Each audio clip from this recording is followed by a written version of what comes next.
আসসালামু আলাইকুম। জসিন্তা জিনিয়া স্বাগত জানাচ্ছি এনটিভির দুপুরের খবরে। ক্রাউন সিমেন্ট শিরোনাম দেখছিলেন, এবার পুরো খবর। জামায়াত নেতা দেলোয়ার হোসেন সাঈদী বিরুদ্ধে মানবতা বিরোধী অপরাধের মামলার সাক্ষী সুখরঞ্জন বালি তার অপহরণের ঘটনায় ট্রাইব্যুনালে প্রসিকিউশনের কাছে অভিযোগ দায়ের করেছেন। সাবেক প্রধানমন্ত্রী শেখ হাসিনা, সাবেক আইনমন্ত্রী শফিক আহমেদ, সাবেক প্রধান বিচারপতি এস.কে সিনহা, তৎকালীন ট্রাইব্যুনালের চেয়ারম্যান বিচারপতি নিজামুল হক নাসিম, অ্যাডভোকেট কামরুল ইসলাম সহ ৩২ জনকে অভিযুক্ত করা হয়। এছাড়া যেসব পুলিশ সদস্য জড়িত ছিল তাদের নামও উল্লেখ করা হয়েছে। 2012 সালে ট্রাইব্যুনালে মাওলানা দেলোয়ার হোসেন সাঈদীর পক্ষে সাক্ষী দিতে এসেছিলেন সুখরঞ্জন বালি। সেদিন তাকে ট্রাইব্যুনালের গেট থেকে অপহরণ করে 2 মাসেরও বেশি সময় আটকে রেখে বিএসএফ এর মাধ্যমে ভারতের কলকাতায় হস্তান্তর করা হয়। সেখানে 5 বছর জেল খেটে দেশে ফেরেন তিনি। আমি আসছিলাম এই কোর্টে, তখন আমি অপহরণ হয়ে যাওয়ার পরে আমি খুব নির্যাতনের মুক্তিতে আমি এইভাবে এখন তার দীর্ঘ যাই, মানে আমি অসুস্থ অবস্থায় নিয়ে গেছে। আপনার এইখান দিয়া নিয়ে গেছে, কোনখানে আমি বলতে পারি না, এইখান দিয়ে নিয়ে গেছে। নেওয়ার পরে আপনার এইখানে প্রশাসনরা নেওয়ার পরে মানে আমার নাক মুখ আটকাইয়া কোথায় নিয়ে গেছে নিজেই আমি জায়গার কথা আমি বলতে পারবো না। ঢাকা বিশ্ববিদ্যালয় কেন্দ্রীয় ছাত্র সংসদ ডাকসু নির্বাচনে প্রার্থীদের প্রাথমিক তালিকা প্রকাশ করেছে ডাকসু নির্বাচন কমিশন। নির্বাচনের তারিখ ঘোষণার পর থেকেই সরগরম বিশ্ববিদ্যালয় ক্যাম্পাস।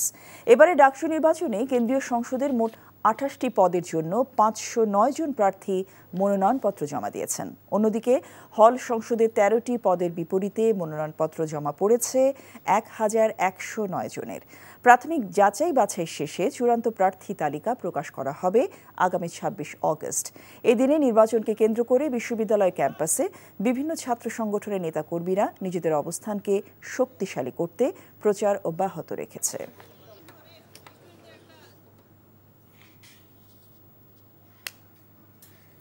এ বিষয়ে আরও জানাতে ঢাকা বিশ্ববিদ্যালয় ক্যাম্পাসে আছেন আমাদের স্টাফ করেসপন্ডেন্ট নূর হোসেন। সরাসরি যাচ্ছি তার কাছে। নূর, ছাত্র সংগঠনগুলোর কর্মতৎপরতা সম্পর্কে আমাদেরকে জানাবেন।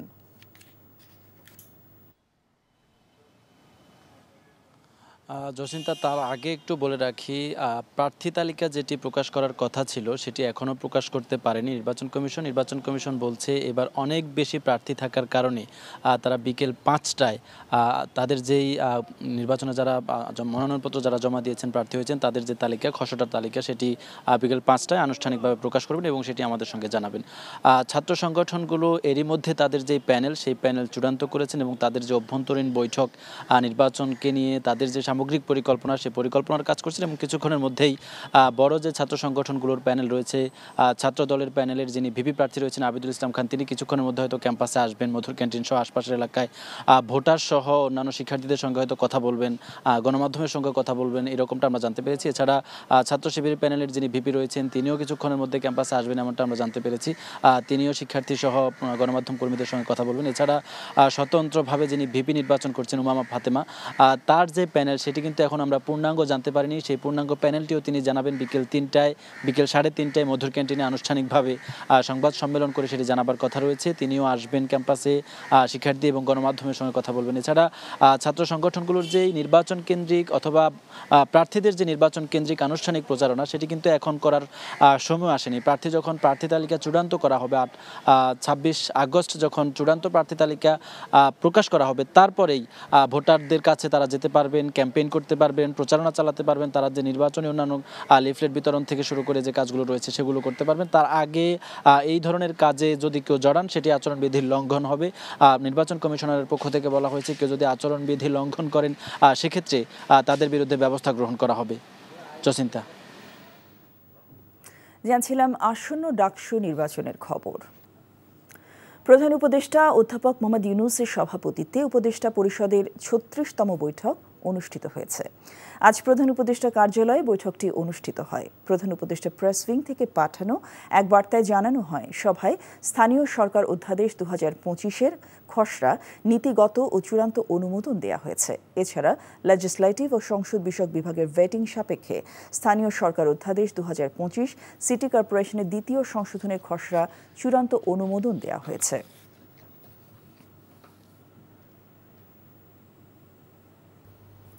রাজধানীর নিউ মার্কেট এলাকায় ঢাকা কলেজ ও সিটি কলেজের শিক্ষার্থীদের মধ্যে সংঘর্ষের ঘটনা ঘটেছে। এতে বেশ কয়েকজন আহত হয়েছে। বেলা 11:30টার দিকে এই সংঘর্ষ শুরু হয়। এ সময় নিউ মার্কেট ও আশেপাশের এলাকায় আতঙ্ক ছড়িয়ে পড়ে। নিউ মার্কেট থানার ওসি ঘটনার সত্যতা নিশ্চিত করেছেন। আইনশৃঙ্খলা রক্ষাকারী বাহিনীর সদস্যরা পরিস্থিতি নিয়ন্ত্রণের চেষ্টা চালাচ্ছে। সংঘর্ষের প্রকৃত কারণ এখনও জানা যায়নি।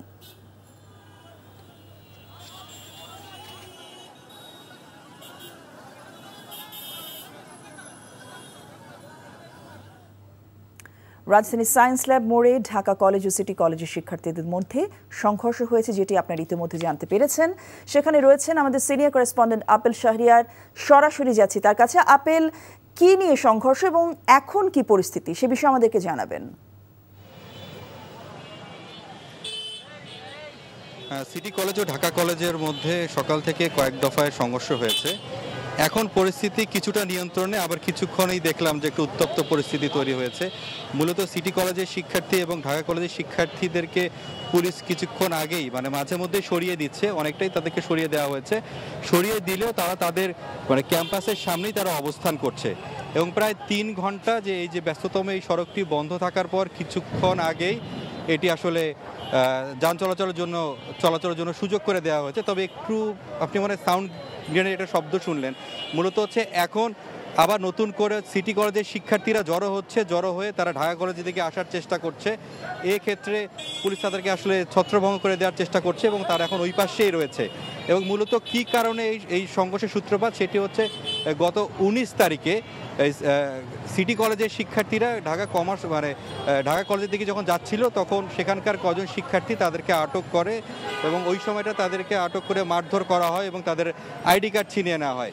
ওই সূত্র ধরে আজকে সিটি কলেজের শিক্ষার্থীরা ঢাকা কলেজের দিকে তারা বড় একটি দল তারা ওদিকে যায় এবং যাওয়ার সময় তাদের সঙ্গে দুই গ্রুপের সেই তখন থেকেই থেমে আসলে দফায় দফায় সেই সংঘর্ষ হচ্ছে এবং এখনও কিন্তু সেই সংঘর্ষ চলছে। তবে এখন কিছুটা থমথমে অবস্থার মধ্যে রয়েছে এবং এখানকার এলাকাবাসী ব্যবসায়ীদের সঙ্গে আমি কথা বললাম। তারা বলছেন তারা ক্ষুব্ধ যে কিছুদিন পর যে এই যে দুই কলেজের শিক্ষার্থীরা যে ছোটোখাটো বিষয় নিয়ে যেভাবে দুজনের সাথে মারামারি করছে, সংঘর্ষে লিপ্ত হচ্ছে, তাদের ব্যবসার ক্ষেত্রেও কিছুটা ক্ষতিগ্রস্ত হচ্ছে। তারা বলছেন যে দুই কলেজের শিক্ষার্থীদেরকে নিয়ন্ত্রণের জন্য যদি প্রশাসন অর্থাৎ কলেজ কর্তৃপক্ষ যদি তাদের সঙ্গে আলোচনা করে আসলে কীভাবে সমাধান করা যায় সে বিষয়েও তারা আসলে জোর তাগিদ দিচ্ছেন। তবে এখন আমরা এখানে অবস্থান করছি, পুলিশও এখনও রয়েছে। আশা করা হচ্ছে যে কিছুক্ষণের মধ্যে হয়তো পরিস্থিতি আইনশৃঙ্খলা বাহিনী নিয়ন্ত্রণে নিয়ে আসবে। দর্শক, রাজধানীর সায়েন্স ল্যাব মোড় থেকে জানছিলাম সংঘর্ষের খবর। চট্টগ্রামে বেসরকারি কন্টেইনার ডিপো থেকে পণ্য খালাস নিয়ে চরম অসন্তোষ প্রকাশ করেছেন আমদানিকারকরা। সময় ক্ষেপণ ও ভোগান্তি এড়াতে ডিপোর পাশাপাশি বন্দর শেড থেকেও পণ্য ডেলিভারির দাবি করেন তারা। কাস্টমস কর্মকর্তারা জানিয়েছেন ডুয়াল ডেলিভারি বিষয়টি নিয়ে এখনও সিদ্ধান্ত আসা যায়নি, তবে আলোচনা চলছে। চট্টগ্রাম থেকে শামসুল হক হায়দরির পাঠানো রিপোর্ট, ক্যামেরায় ছিলেন এনামুল হক।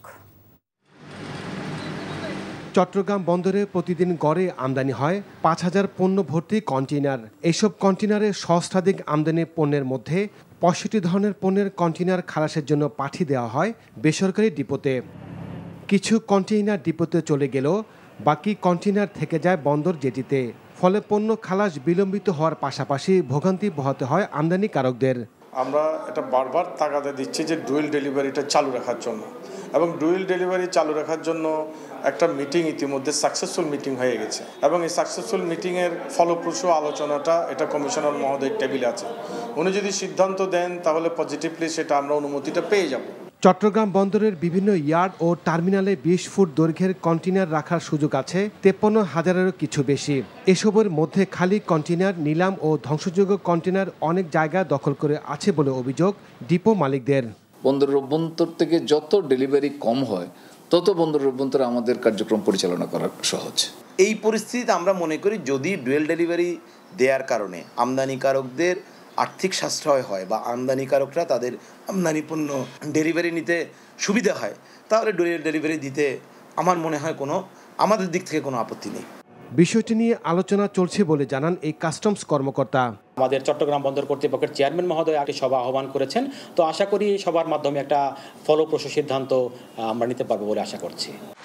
বন্দরে আসার পর 2 দিনের মধ্যে কন্টেইনার ডিপো কর্তৃপক্ষ নিয়ে যেতে ব্যর্থ হলে এনবিআর এর নির্দেশনার মতে ডুয়েল ডেলিভারি দেওয়া হবে না বলে জানান এই কর্মকর্তা। NTV news desk. চট্টগ্রামে ডেঙ্গু আক্রান্ত হয়ে গত 1.5 মাসে 12 জনের মৃত্যু হয়েছে। পাশাপাশি বেড়ে চলেছে চিকুনগুনিয়ায় আক্রান্তের সংখ্যা, যা উদ্বেগজনক হারে বাড়ছে বলে মনে করেন চিকিৎসক সহ সংশ্লিষ্টরা। ডেঙ্গুতে আক্রান্তের সংখ্যা গত বছরের তুলনায় দ্বিগুণ। চিকিৎসকরা বলছেন, মশার ঘনত্ব, বর্ষায় বৃষ্টি আর আবর্জনার প্রকোপ কমিয়ে পরিস্থিতি নিয়ন্ত্রণে আনতে না পারলে আগামী মাসগুলো হতে পারে আরও উদ্বেগের। এই ছিল দুপুরের খবরে। এই খবরের ভিডিও সহ আপডেট জানতে ভিজিট করুন এনটিভি অনলাইন www.ntvbd.com। এছাড়াও এনটিভি জনপ্রিয় সব অনুষ্ঠান ও খবরের আপডেট জানতে ভিজিট করুন আমাদের ইউটিউব ভেরিফাইড ফেসবুক পেজ। 5টায় দেশের খবর দেখার আমন্ত্রণ রইল। সবাইকে ধন্যবাদ।